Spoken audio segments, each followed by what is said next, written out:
വാർത്തകൾ വിശദമായി. സംസ്ഥാനത്ത് പുതുതായി 973 തസ്തികകൾ സൃഷ്ടിക്കാൻ മന്ത്രിസഭാ യോഗം തീരുമാനിച്ചു. കെഎസ്ആർടിസി മാനേജിംഗ് ഡയറക്ടർ സ്ഥാനത്ത് നിന്നും ടോമിൻ ജെ തച്ചങ്കരിയെ മാറ്റി. Kochi city police commissioner MP ദിനേശിനെ പുതിയ MD ആയി നിയമിക്കാൻ മന്ത്രിസഭാ യോഗം തീരുമാനിച്ചു. BS തിരുമേനിയെ പൊതുവിദ്യാഭ്യാസ ഡയറക്ടറായി നിയമിക്കും. VR പ്രേംകുമാറിനെ ഹയർ സെക്കൻഡറി ഡയറക്ടറായി നിയമിക്കുന്നതടക്കം IAS തലപ്പത്ത് വൻ അഴിച്ചുപണിക്കാണ് മന്ത്രിസഭാ യോഗം അംഗീകാരം നൽകിയത്. വിവരങ്ങളുമായി ഷീജ ചേരുന്നു. ഷീജ, എന്തൊക്കെയാണ് ഇന്നത്തെ മന്ത്രിസഭ കൈക്കൊണ്ട പ്രധാന തീരുമാനങ്ങൾ? എന്തൊക്കെയാണ് IAS തലപ്പത്ത് ഉൾപ്പെടെയുള്ള അഴിച്ചുപണികൾ? തീർച്ചയായും അശ്വതി, IAS IPS തലപ്പത്തുള്ള അഴിച്ചുപണി, അതിനു പുറമെ മറ്റൊന്ന് തസ്തികകൾ സൃഷ്ടിച്ചത് തന്നെയാണ് മറ്റൊരു സുപ്രധാന വാർത്ത. 973 തസ്തികകൾ സൃഷ്ടിക്കാൻ വേണ്ടിയിട്ടാണ് ഇന്ന് ചേർന്ന മന്ത്രിസഭാ യോഗം തീരുമാനിച്ചിരിക്കുന്നത്. ഇതിൽ 778 തസ്തികകൾ ഹയർ സെക്കൻഡറി മേഖലയിലാണ് സൃഷ്ടിച്ചിരിക്കുന്നത്. ഇതിനു പുറമെയാണ് തദ്ദേശ വകുപ്പിന് കീഴിൽ 195 തസ്തികകൾ സൃഷ്ടിക്കാനും ഇന്ന് ചേർന്ന മന്ത്രിസഭാ യോഗം തീരുമാനിച്ചിരിക്കുന്നത്. മറ്റൊരു സുപ്രധാനമായ തീരുമാനം KSRTCയുടെ CMD ആയിട്ടുള്ള ടോമിൻ ജെ തച്ചങ്കരിയെ മാറ്റാനുള്ള തീരുമാനം തന്നെയാണ്. ടോമിൻ ജെ തച്ചങ്കരിയെ KSRTC MD സ്ഥാനത്ത് നിന്നും മാറ്റി പകരം പുതിയ MD ആയി എത്തുന്നത് Kochi city police commissioner MP Dinesh ആയിരിക്കും പുതിയ KSRTCയുടെ MD ആയി എത്തുന്നത്. ഇതിനു പുറമെ IAS തലപ്പത്ത് വലിയ ഒരു അഴിച്ചുപണിയും നടന്നിട്ടുണ്ട്. അത് ഇപ്രകാരമാണ്. പ്രധാനമായും പൊതുവിദ്യാഭ്യാസ ഡയറക്ടറായി BS തിരുമേനിയെ നിയമിക്കാനാണ് തീരുമാനിച്ചിരിക്കുന്നത്. ഇതിനു പുറമെ ഹയർ സെക്കൻഡറി ഡയറക്ടറായി VR പ്രേംകുമാർ, അദ്ദേഹമാണ് പുതിയ ഹയർ സെക്കൻഡറി ഡയറക്ടറാകുക. അദ്ദേഹത്തിന് ASAP CEOയുടെ അധിക ചുമതലയും അതുപോലെ തന്നെ തുടരുന്നതായിരിക്കും. ഒപ്പം തന്നെ ഉന്നത വിദ്യാഭ്യാസ വകുപ്പിന്റെ പ്രിൻസിപ്പൽ സെക്രട്ടറി ആയിട്ടുള്ള ഉഷ ടൈറ്റസ്, അവർക്ക് ഊർജ്ജം പരിസ്ഥിതി വകുപ്പുകളുടെ അധിക ചുമതല നൽകാനും ഇന്ന് ചേർന്ന മന്ത്രിസഭാ യോഗം തീരുമാനിച്ചിട്ടുണ്ട്. അതിനു പുറമെയാണ് PH കുര്യൻ, അദ്ദേഹം റവന്യൂ വകുപ്പിന്റെ സെക്രട്ടറി, അതോടൊപ്പം തന്നെ അഡീഷണൽ ചീഫ് സെക്രട്ടറി പോസ്റ്റ് വഹിച്ചിരുന്ന അദ്ദേഹം നാളെ വിരമിക്കുകയാണ്. അതിന്റെ പശ്ചാത്തലത്തിൽ ആ ഒഴിവിലേക്ക് നിയമിക്കപ്പെടുന്നത് ഡോക്ടർ V വേണുവാണ്. ഇത്തരത്തിൽ അദ്ദേഹം വിരമിക്കുന്ന ഒഴിവിലേക്ക് എത്തുമ്പോൾ ആസൂത്രണ വകുപ്പ്, അതായത് ആസൂത്രണ സാമ്പത്തികകാര്യ പ്രിൻസിപ്പൽ സെക്രട്ടറി ഡോക്ടർ ജയതിലക്, അദ്ദേഹം നിലവിലുള്ള ചുമതലകൾക്ക് പുറമെ അദ്ദേഹത്തിനും അധിക ചുമതലയാണുള്ളത്. വന്യജീവി വകുപ്പിന്റെ പ്രിൻസിപ്പൽ സെക്രട്ടറി ആയിട്ടാണ് അദ്ദേഹത്തിന് അധിക ചുമതല നൽകുന്നത്. SC/ST വികസന വകുപ്പ് പ്രിൻസിപ്പൽ സെക്രട്ടറി ബിശ്വനാഥ് സിൻഹ, അദ്ദേഹത്തിന്റെ നിലവിലുള്ള ചുമതലകൾക്ക് പുറമെ പൊതുഭരണ വകുപ്പിന്റെ അധിക ചുമതലയാണ് ലഭിക്കുന്നത്.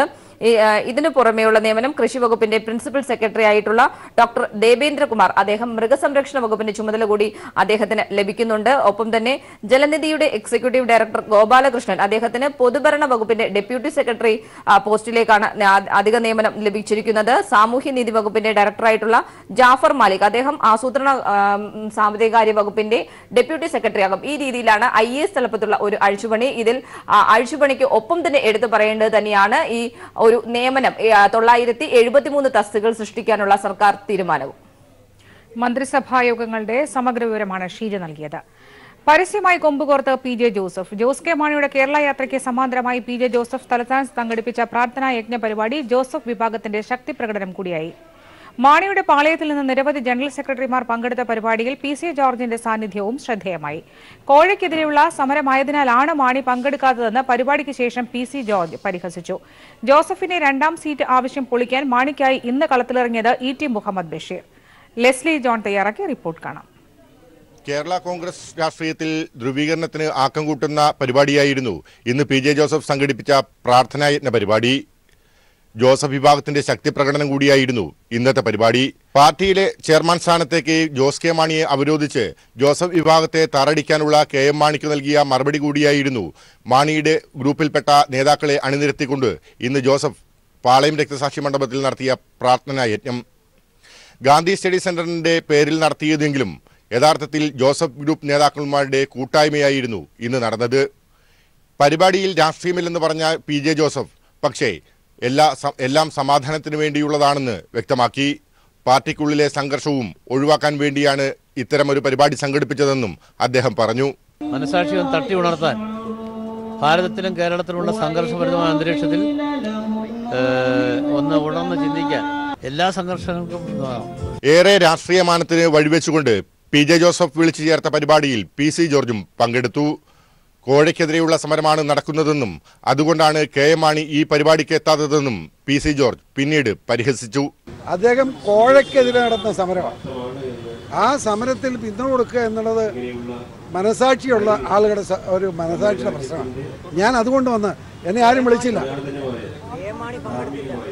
കോഴയ്ക്കെതിരെ ജോസഫ് സമരം നടത്തുമ്പോൾ KM മാണി എങ്ങനെ പങ്കെടുക്കുന്നത്? ലോക്സഭാ തെരഞ്ഞെടുപ്പിൽ 2 സീറ്റുകൾ വേണമെന്ന PJ ജോസഫിന്റെ വാദത്തെ മറികടക്കാൻ മുസ്ലിം ലീഗിനെ നേരത്തെ തന്നെ കളത്തിലിറക്കിയ മാണി ഇന്ന് അത് വീണ്ടും ആവർത്തിച്ചു. ET മുഹമ്മദ് ബഷീർ ആയിരുന്നു ഇന്ന് മുസ്ലിം ലീഗിന്റെ ആവശ്യവുമായി രംഗത്തെത്തിയത്. ലീഗിന് ഒരു 3ാം പാർലമെന്റ് സീറ്റ് ചോദിക്കാൻ അർഹതയുണ്ട്. ഞങ്ങൾ ചോദിക്കും. അതല്ലാതെ ഇപ്പോൾ ഏതാണ് എന്താണ് എങ്ങനെ എന്നീ ഘട്ടത്തിൽ പറയാൻ നോക്കില്ല. ലീഗിന് 3ാം സീറ്റിന് അർഹതയുള്ളതുകൊണ്ട് തീർച്ചയായും ഞങ്ങൾ ആവശ്യപ്പെടും. അത് വ്യക്തമാണ്. വരും ദിവസങ്ങളിലും കേരള കോൺഗ്രസിൽ പൊട്ടിത്തെറി ഉണ്ടാകുമെന്ന സൂചനയാണ് ഇന്നത്തെ പ്രാർത്ഥനായജ്ഞ പരിപാടിയും നൽകുന്നത്. മഹാത്മാഗാന്ധിയുടെ 71ാം രക്തസാക്ഷിത്വ ദിനത്തിൽ ഗാന്ധി രൂപത്തിന് വെടിയുതിർത്ത് ഹിന്ദു മഹാസഭ. അലിഗഡിൽ സംഘടിപ്പിച്ച ചടങ്ങിൽ ഹിന്ദു മഹാസഭ ദേശീയ സെക്രട്ടറി പൂജ ശകുൻ പാണ്ഡെയാണ് ഗാന്ധിയുടെ രൂപത്തിന് വെടിയുതിർത്തത്. ഗാന്ധിയുടെ രൂപത്തിന് വെടിയുതിർക്കുന്നതായി കാണിച്ച ശേഷം പ്രവർത്തകർ ഹിന്ദു മഹാസഭ നേതാവ് ഗോഡ്സെയുടെ പ്രതിമയിൽ ഹാരാർപ്പണവും നടത്തി. ദില്ലിയിൽ നിന്നും ഹരീഷ് തയ്യാറാക്കിയ റിപ്പോർട്ട് കാണാം. രാജ്യം ഇന്ന് മഹാത്മാഗാന്ധിയുടെ 71ാം രക്തസാക്ഷിത്വ ദിനം ആചരിക്കുകയാണ്. എന്നാൽ അതിൽ നേരെ വിപരീതമായ സാഹചര്യമാണ് അലിഗഡിലുണ്ടായത്. അലിഗഡിൽ തന്നെ സംഭവിച്ച കാര്യം തന്നെ ഏതൊരു ഇന്ത്യൻ പൗരനും തന്നെ നാണം കെടുത്തുന്ന ലജ്ജാകരമായ കാര്യമാണ് ഹിന്ദു മഹാസഭ നടത്തിയിരിക്കുന്നത്. കാരണം അലിഗഡിൽ നിന്ന് നടന്ന സംഭവം മഹാത്മാഗാന്ധിയുടെ രൂപം ഉണ്ടാക്കുകയും അതോടൊപ്പം തന്നെ രൂപത്തിന് നേരെ തന്നെ വെടിയുതിർക്കുന്ന സാഹചര്യം ഉണ്ടായിട്ടുണ്ട്. അതിനുശേഷം തന്നെ രൂപത്തിനെ പെട്രോൾ ഒഴിച്ച് കത്തിക്കുന്ന സാഹചര്യം ഉണ്ടായി. കാരണം അതോടൊപ്പം തന്നെ മഹാത്മാഗാന്ധിക്ക് നേരെ വെടിയുതിർക്കുന്ന സാഹചര്യം ഉണ്ടാകുമ്പോൾ അതിൽ നിന്ന് രക്തം വാർന്നൊലിച്ചു പോകുന്ന ഒരു ചിത്രീകരണം നടത്തി. അതെല്ലാം തന്നെ അവർ ഹിന്ദു മഹാസഭയുടെ പ്രവർത്തകർ എല്ലാവരും ചേർന്ന് തന്നെ അത് മൊബൈലിൽ ചിത്രീകരിക്കുകയും സമൂഹ മാധ്യമം വഴി വളരെ രീതിയിൽ തന്നെ പ്രചരിപ്പിക്കുകയും ചെയ്യുന്ന സാഹചര്യം ഉണ്ടായിട്ടുണ്ട്. എന്തായാലും ഇതിനെതിരെ കോൺഗ്രസ് ശക്തമായ പ്രതിഷേധവുമായി രംഗത്ത് വന്നിരിക്കുകയാണ്. നിലവിൽ തന്നെ മഹാത്മാഗാന്ധിജി കാരണമാണ് ഇന്ത്യ വിഭജിച്ചത് എന്നൊരു മുദ്രാവാക്യമാണ് ഹിന്ദു മഹാസഭ മുന്നോട്ട് വെച്ചത്. ഹിന്ദു മഹാസഭയുടെ ദേശീയ ജനറൽ സെക്രട്ടറി ആയിരിക്കുന്ന പൂജ ശകുൻ പാണ്ഡെ എന്ന വ്യക്തിയാണ് ഈ പറഞ്ഞ തോക്കുതിർത്ത് വെടിയുതിർക്കുന്ന സാഹചര്യം ഉണ്ടാക്കിയത്. അവർ ഈ വെടിവെക്കാൻ ഉപയോഗിച്ച തോക്ക് എന്നത് നിർമ്മിച്ച തോക്കാണ്. അതോടൊപ്പം തന്നെ മഹാത്മാഗാന്ധിക്കെതിരെ മുദ്രാവാക്യം വിളിക്കുകയും മഹാത്മാഗാന്ധിയെ കൊന്ന നാഥുറാം വിനായ് ഗോഡ്സെ എന്ന ഹിന്ദു മഹാസഭ നേതാവിന്റെ ഫോട്ടോയ്ക്ക് മുന്നിൽ പുഷ്പാർച്ചന നടത്തുകയും അതുപോലെ തന്നെ അതിനുശേഷം അവിടെ മൊത്തം തന്നെ മധുര പലഹാരം വിതരണം ചെയ്യുന്ന സാഹചര്യം ഉണ്ടായിട്ടുണ്ട്. നിലവിൽ തന്നെ അവർ ചൂണ്ടിക്കാണിക്കുന്ന പ്രധാനപ്പെട്ട കാര്യം ഈ പറഞ്ഞ മഹാത്മാഗാന്ധി കാരണമാണ് ഇന്ത്യ വിഭജിച്ചത് എന്നൊരു മുദ്രാവാക്യം അവർ മുന്നോട്ട് വെച്ചു. നിലവിൽ തന്നെ കോൺഗ്രസ് അടക്കമുള്ള പ്രതിപക്ഷ പാർട്ടി ഇതിനെ ശക്തമായി തന്നെ പ്രതിഷേധവുമായി രംഗത്ത് വന്നിട്ടുണ്ട്.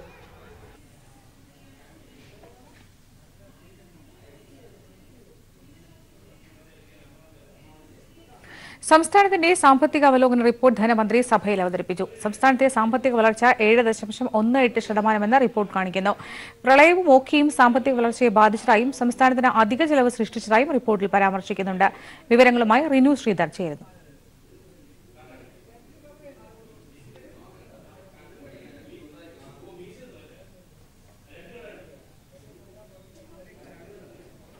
ആ റിപ്പോർട്ടിലേക്ക് തിരിച്ചെത്താം.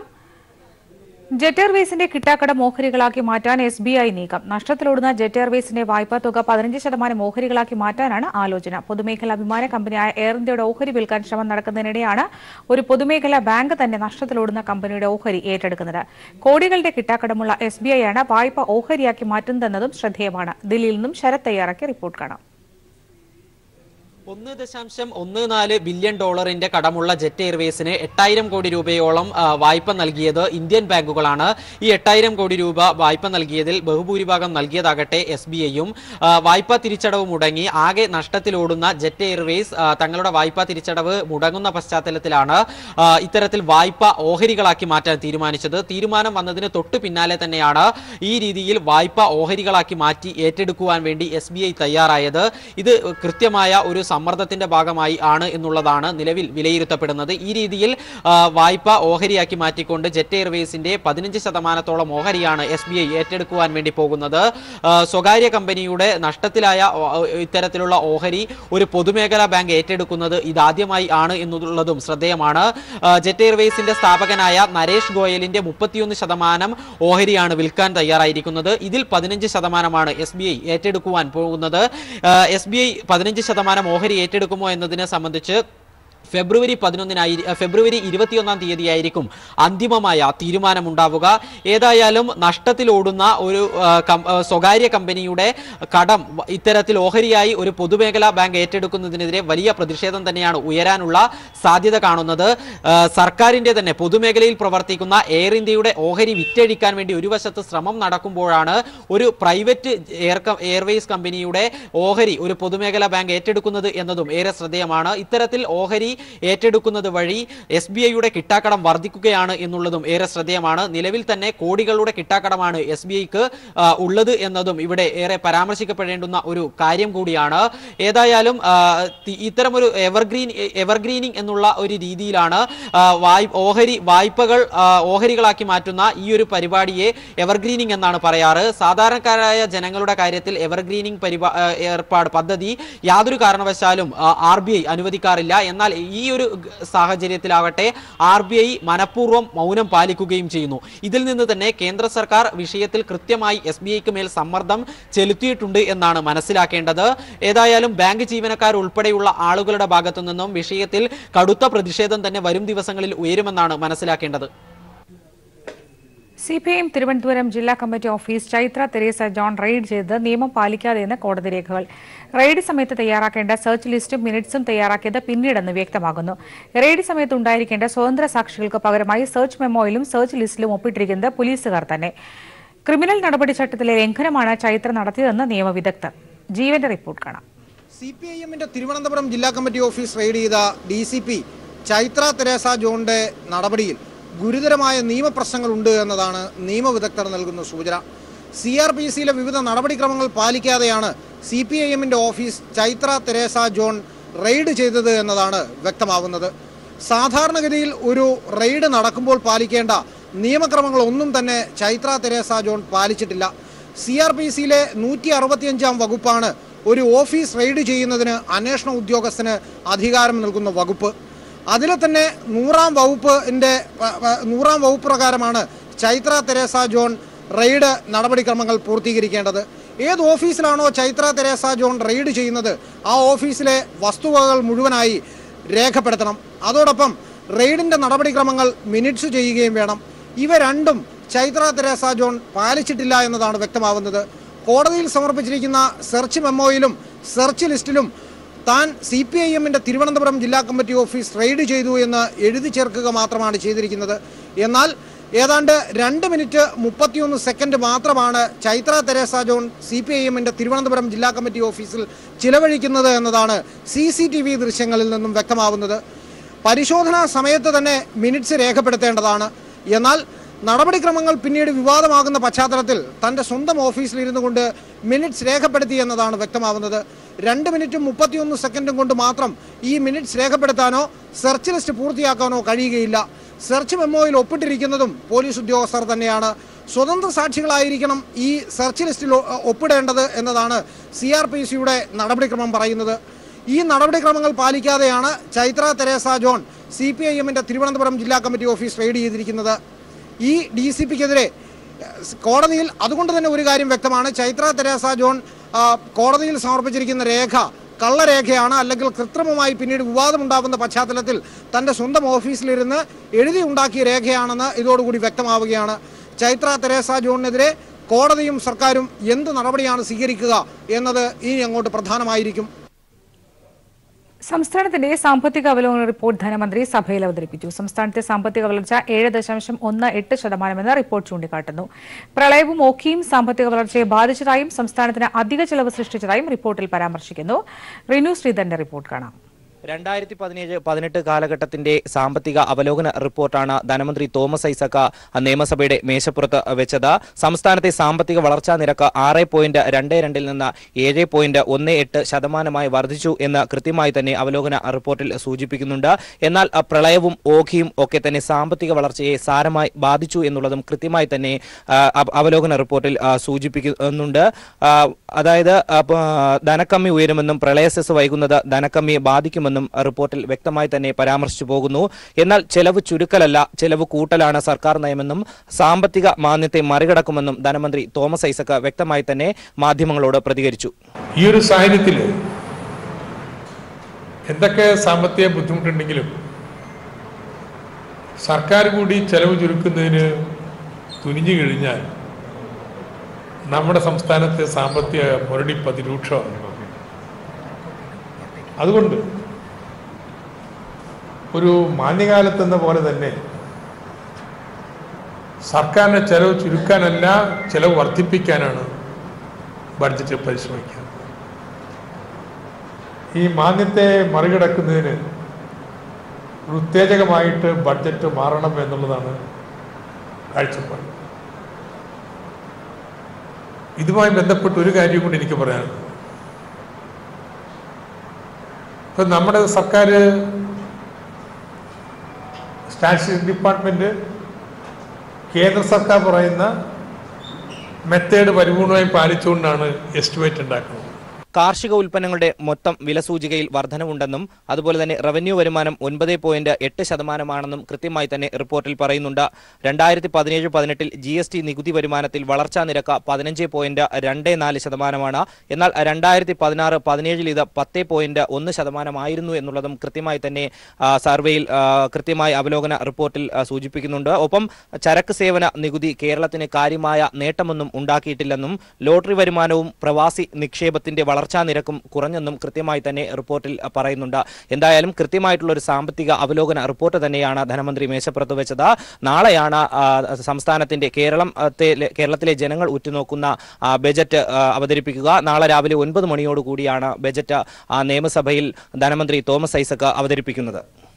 ഇന്ത്യയിലെ ഭരണഘടനാ സ്ഥാപനങ്ങളെ തകർക്കാനുള്ള മോദി സർക്കാരിന്റെ നീക്കം അവസാനിക്കുന്നില്ല. നോട്ട് നിരോധനം നടപ്പാക്കിയതിനു ശേഷമുള്ള തൊഴിൽ നഷ്ടത്തെക്കുറിച്ചുള്ള റിപ്പോർട്ട് കേന്ദ്ര സർക്കാർ പൂഴ്ത്തിവെച്ചെന്ന് ദേശീയ മാധ്യമങ്ങൾ. കേന്ദ്ര സർക്കാരിന്റെ ഈ നടപടിയിൽ പ്രതിഷേധിച്ച് ദേശീയ സ്റ്റാറ്റിസ്റ്റിക്കൽ കമ്മീഷനിലെ 2 സ്വതന്ത്ര അംഗങ്ങൾ രാജിവെച്ചു. അതേസമയം തൊഴിൽ സർവേ ഡേറ്റ ദേശീയ സാമ്പിൾ സർവേ ഓഫ് ഇന്ത്യ പരിഗണിച്ചു വരുന്നതേയുള്ളൂവെന്ന് കേന്ദ്രത്തിന്റെ വിശദീകരണം. ദില്ലിയിൽ നിന്നും ഹരീഷ് തയ്യാറാക്കിയ റിപ്പോർട്ടിലേക്ക്. ദേശീയ സാമ്പിൾ സർവേ ഓർഗനൈസേഷന്റെ ആദ്യഘട്ട പട്ടിക പ്രകാരമുള്ള റിപ്പോർട്ട് പുറത്തുവിട്ടില്ല എന്ന് സൂചിപ്പിച്ചുകൊണ്ടാണ് 2 പേർ, അതിൽ 2 ഉദ്യോഗസ്ഥർ ഇന്ന് രാജിവെക്കുന്ന സാഹചര്യം ഉണ്ടായത്. PC മോഹനൻ എന്ന ഉദ്യോഗസ്ഥനും അതോടൊപ്പം തന്നെ JB മീനാക്ഷി എന്ന 2 പേരാണ് രാജിവെച്ചത്. കേന്ദ്ര സർക്കാർ പ്രധാനമായി തന്നെ ഭരണഘടനാ സ്ഥാപനങ്ങളെ ഇല്ലാതാക്കുന്നു എന്നുള്ള വാർത്ത വളരെ വലിയ രീതിയിൽ തന്നെ രാജ്യമൊട്ടാകെയുണ്ട്. കാരണം CBIയുടെ വിഷയം, RBIയുടെ വിഷയം അടക്കമുള്ള എല്ലാ വിഷയങ്ങളും നമുക്ക് തന്നെ വ്യക്തമായി തന്നെ അറിയുന്ന കാര്യമാണ്. അതിനുശേഷമാണ് ഇപ്പോൾ ഈ പറയുന്ന മേഖലയിലും വളരെ വലിയ രീതിയിൽ തന്നെ ഒരു കുറ്റം കേന്ദ്ര സർക്കാരിനെതിരെ ആരോപിക്കുന്നത്. 2 സർക്കാർ ഉദ്യോഗസ്ഥർ രാജിവെക്കുന്ന സാഹചര്യം ഉണ്ടാവുന്നു. ഈ PC മോഹൻ എന്ന വ്യക്തി അതിന്റെ ചെയർപേഴ്സൺ കൂടി തന്നെയാണ് ഈ പറഞ്ഞ ഓർഗനൈസേഷന്റെ. എന്നാൽ ഈ റിപ്പോർട്ട് ഒന്നും തന്നെ കേന്ദ്ര സർക്കാർ പുറത്തുവിടാത്തത് വളരെ വലിയ നിഗൂഢതയുണ്ടെന്നാണ് പ്രതിപക്ഷമടക്കമുള്ളവർ ചൂണ്ടിക്കാണിക്കുന്നത്. കാരണം പ്രധാനമായി തന്നെ 2019 ലോക്സഭാ തെരഞ്ഞെടുപ്പ് മുന്നിൽ വരാൻ പോകുന്നു. ആ തെരഞ്ഞെടുപ്പിന് മുന്നോടി തന്നെ ഈ സർക്കാരിനെതിരെ ഇത്ര പേർക്ക് തൊഴിലില്ല എന്നൊരു റിപ്പോർട്ട് പുറത്തു വന്നു കഴിഞ്ഞാൽ അത് വളരെ വലിയ രീതിയിൽ തന്നെ മോദിയെ ബാധിക്കുമെന്നുള്ള വിഷയം കേന്ദ്ര സർക്കാരിന് മുന്നിൽ ഒരു ഭയം കേന്ദ്ര സർക്കാരിനുണ്ട് എന്നതാണ് വസ്തുതാപരമായ കാര്യം. നിലവിൽ തന്നെ വർഷത്തിൽ 2 കോടി ജനങ്ങൾക്ക് തൊഴിലവസരം ഉണ്ടാക്കുമെന്ന് പറഞ്ഞ് അധികാരത്തിൽ കയറിയ മോദി സർക്കാർ എത്ര പേർക്ക് തൊഴിലവസരം ഉണ്ടാക്കിയെന്ന ചോദ്യത്തിന് ഇപ്പോഴും ഉത്തരമില്ല. അതോടൊപ്പം തന്നെയാണ് ഈ ഓർഗനൈസേഷൻ സർവേയുടെ ഫലം കൂടി പുറത്തുവരുന്നത്. പക്ഷേ ഈ സർവേ ഫലം തന്നെ ഒന്നും പുറത്തു വന്നിട്ടില്ല. കാരണം സർവേ ഫലങ്ങൾ സാധാരണഗതിയിൽ തന്നെ പൂർത്തീകരിച്ച് തൊട്ട് പിന്നാലെ അത് പ്രസിദ്ധീകരിക്കലാണ് പതിവെന്ന് PC മോഹൻ, അത് രാജിവെച്ച വ്യക്തി തന്നെ ചൂണ്ടിക്കാണിച്ചിട്ടുണ്ട്. പക്ഷേ ഇതുവരെ തന്നെ കേന്ദ്ര സർക്കാർ അത് റിപ്പോർട്ട് പുറത്തുവിടാൻ വേണ്ടി തയ്യാറായിട്ടില്ല. അത് വളരെ വലിയ നിഗൂഢതയുണ്ടെന്നുള്ള കാര്യം വസ്തുതാപരമായ കാര്യം തന്നെയാണ്. നിലവിൽ തന്നെ കേന്ദ്ര സർക്കാർ ഇനി വലിയ രീതിയിലുള്ള വിശദീകരണവുമായി കേന്ദ്ര സർക്കാർ രംഗത്ത് വന്നിരിക്കുകയാണ്. കാരണം ഈ 2 പേർ രാജിവെച്ചു എന്നുള്ള വാർത്ത പുറത്തു വന്നതിന്റെ അടിസ്ഥാനത്തിൽ രാവിലോട് കൂടി തന്നെ അവർ 2 പേരെയും മീനാക്ഷിയും അതുപോലെ തന്നെ PC മോഹനെയും അടിയന്തരമായി യോഗം വിളിക്കുന്ന സാഹചര്യം ഉണ്ടാകുന്നു. ബാക്കിയുള്ള വ്യക്തികളെല്ലാം തന്നെ ചേർത്തിക്കൊണ്ട് യോഗം വിളിക്കുന്ന സാഹചര്യം ഉണ്ടാകുന്നു. അതെല്ലാം തന്നെ ഈ വിഷയം മറച്ചു വെക്കണം. കാരണം 2019 ലോക്സഭാ തെരഞ്ഞെടുപ്പിന് ഏതാനും ദിവസങ്ങൾ മാത്രമേ ഉള്ളൂ. വിരലുണ്ടാവുന്ന ദിവസങ്ങൾ മാത്രമുള്ളപ്പോൾ ഈ വിഷയമായി സജീവമായി രംഗത്ത് വന്നാൽ അത് വളരെ വലിയ രീതിയിൽ വോട്ടിനെ സർക്കാരിന് കിട്ടുന്ന വോട്ടിനെ ബാധിക്കുമെന്നുള്ള കാര്യം വ്യക്തമായി തന്നെ കേന്ദ്ര സർക്കാർ മനസ്സിലാക്കിയതിന്റെ അടിസ്ഥാനത്തിലാണ് യോഗം വിളിച്ചത്. നിലവിൽ തന്നെ ഇവർ ചൂണ്ടിക്കാണിക്കുന്നു, കേന്ദ്ര സർക്കാർ ചൂണ്ടിക്കാണിക്കുന്ന പ്രധാനപ്പെട്ട കാര്യം സാധാരണഗതിയിൽ ഇങ്ങനെയുള്ള റിപ്പോർട്ടുകൾ ഞങ്ങൾ പഠിച്ചു വരാറേ ഉള്ളൂ. സാധാരണഗതി ഞങ്ങൾ റിപ്പോർട്ടുകൾ പുറത്തുവിടാറുണ്ട്. GDP റേറ്റ് അടക്കമുള്ള കാര്യങ്ങൾ പുറത്തുവിട്ടത് ഈ പറയുന്ന ഈ കമ്മീഷന്റെ ഉത്തരവോട് കൂടി തന്നെയാണ്, അവരുടെ അനുവാദ പ്രകാരമാണെന്നുള്ള വാദങ്ങളാണ് കേന്ദ്ര സർക്കാർ മുന്നോട്ട് വെക്കുന്നത്. പക്ഷേ എന്തായാലും ഇത് നമ്മൾ എടുത്തു പറയേണ്ടിയിരിക്കുന്നു. ഭരണഘടനാ സ്ഥാപനങ്ങളെ ഇല്ലാതാക്കുന്ന കേന്ദ്ര സർക്കാർ നടപടി ഇപ്പോഴും നടന്നുകൊണ്ടിരിക്കുകയാണ്. RBIയും CBIക്കും ശേഷം തന്നെയാണ് ഇപ്പോൾ ഇങ്ങനെയൊരു കമ്മീഷന്റെ കാര്യത്തിന് ഇങ്ങനെ ഇടപെടൽ കേന്ദ്ര സർക്കാർ നടത്തിയിരിക്കുന്നത്. ഈ റിപ്പോർട്ടോടുകൂടി റിപ്പോർട്ടേഴ്സ് ഡയറി പൂർത്തിയാവുന്നു. നമസ്കാരം.